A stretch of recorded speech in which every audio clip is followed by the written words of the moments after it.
They found a black bear in the Chattahoochee Forest on Blood Mountain. Those are all real places.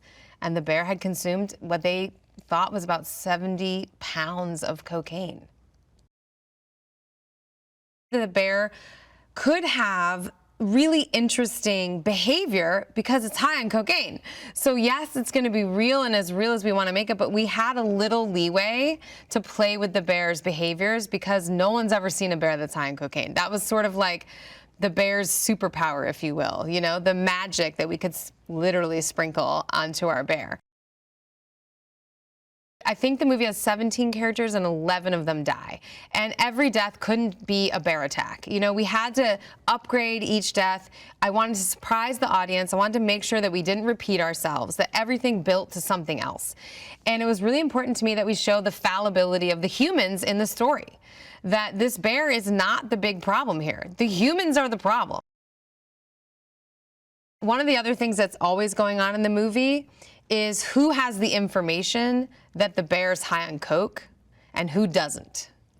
And because once you have the information, you know to be really afraid of the bear. And if you don't have the information or you don't believe the information, then you're in trouble. Keri Russell, I just knew from my past experience with her, from everything she's done in film, that she would enjoy the tone of the movie, but she would play it totally straight. And that you would just want to root for her, and that the audience just loves her. I mean, who doesn't love Keri Russell? All the way back from Felicity, you know?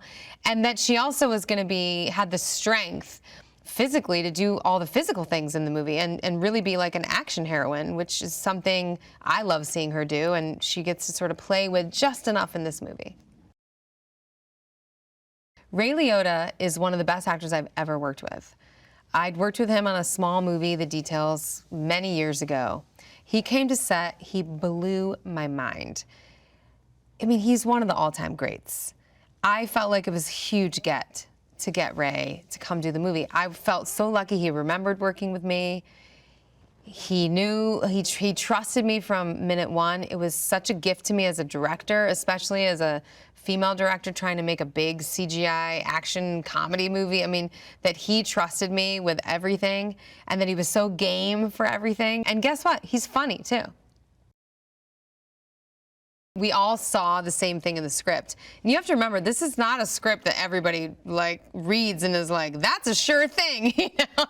It's pretty intensely specific what this movie is.